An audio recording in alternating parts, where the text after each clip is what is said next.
como así ha hecho el Gobierno de Aragón, con esa medalla al mérito cultural para Antonio Jiménez, al frente de la Fundación Santa María Albarracín, que tanto ha hecho por la restauración en el territorio y que queremos hablar con él, además de felicitarle, Pilar.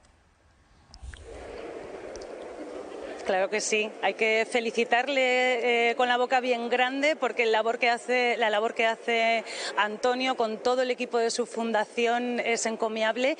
Y empezabas tu discurso, te voy a tutear porque nos conocemos mucho, de ¿y por qué yo? Decías, y yo creo que a cualquiera de los que estábamos aquí se nos ocurre una larga lista, ¿no?, de respuestas a esa pregunta. Bueno, pues me alegro mucho que sea así, pero sí que es verdad que cuando te pilla de sorpresa dices, bueno, es un galardón muy, muy prestigioso, es mayor reconocimiento institucional en Teruel y claro, te hace pensar ¿por qué yo? Y bueno, pues en esa reflexión me llevaba al trabajo, a lo que ha ocurrido, a todos estos años, a 29 años, pero 35 nada menos desde las escuelas talleres, toda una vida profesional dedicada a la puesta en valor del patrimonio de Albarracín y últimamente también de la provincia de Teruel y algunos otros territorios. Porque ese patrimonio cultural, artístico, es parte también de nuestra esencia como aragoneses. Así es que es el elemento identificativo preferente, es más, es con lo que nos identificamos y además desde la rotunda esencia. Tengo cada anécdota increíble de los pueblos cuando se recupera su imagen o cuando se recupera su iglesia o su ermita.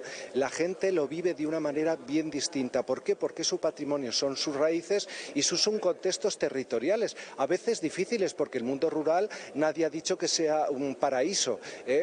Realmente es costoso, es difícil, pero es posible y quizás un buen ejemplo de esa posibilidad sea la Fundación con todo su equipo. Eso te iba a preguntar, porque has hecho referencia a la mano fina de las restauradoras o a los que van todo el día vestidos con el mono de albañil. Hoy estoy yo aquí y están los albañiles recuperando la muralla. Estoy yo aquí y yo sé que se han ido a Camarillas a ver unos trabajos que posiblemente tengamos que hacer en un futuro.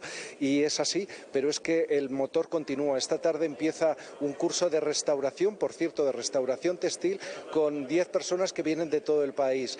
Y la Fundación continúa, con lo cual, qué bien que haya un equipo extraordinario que haya permitido florecer de esta manera tan rotunda a la casa fundacional. Gracias, Antonio, por habernos hecho un hueco en esta mañana frenética, que todos querían fotografiarse contigo. Enhorabuena a ti y a todo tu equipo de la Fundación Santa María, porque os lo merecéis. Bueno, muchísimas gracias y recojo esa felicitación que transmitiré al equipo porque se lo merecen, de verdad. Muchas gracias. Gracias a ti. Hinchar el pecho por el patrimonio de Teruel y por ende también por el de Aragón, decía, así acababa su discurso Antonio Jiménez, que desde 1996 lleva trabajando con esa Fundación Santa María de Albarracín para recuperar y preservar el patrimonio de nuestra provincia.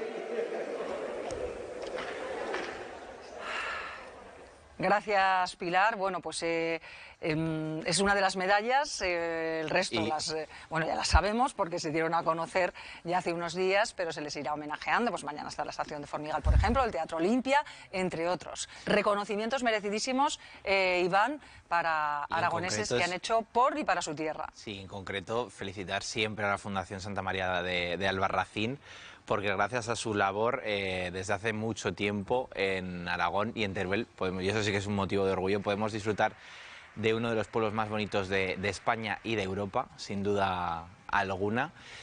Han sido un ejemplo a la hora de establecer cómo se ha de restaurar el patrimonio, cómo se tienen que hacer las cosas. La Fundación Santa María de Albarracín, además de haber puesto, por decirlo de forma fácil, tan bonito Albarracín, es la encargada de velar por el mantenimiento y la restauración de más de una decena de bienes patrimoniales que son de todos al final.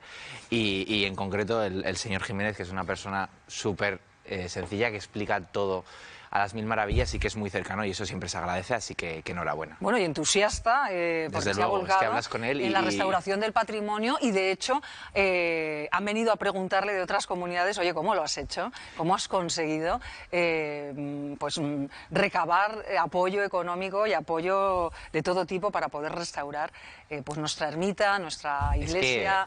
No es fácil, porque en Aragón tenemos muchos pueblos muy bonitos. En el Matarraña, por ejemplo, hay un montón, pero el ejemplo de Albarracín, de cómo se han hecho las cosas, respetando totalmente una forma de construcción que no es noble, quiero decir, es muy difícil cuando tienes que restaurar, y lo hablaba el otro día con él precisamente en una entrevista que le hice, los materiales que se utilizaban en Albarracín son yeso y madera, y con eso tienes que jugar. Si hace unas décadas se hubiera apostado por cambiarlo todo y por empezar un proceso de reconstrucción con materiales más nobles para ponerlo más bonito, Albarracín no sería lo que es hoy. Por eso el legado y el trabajo que nos deja esta fundación es vital, yo creo,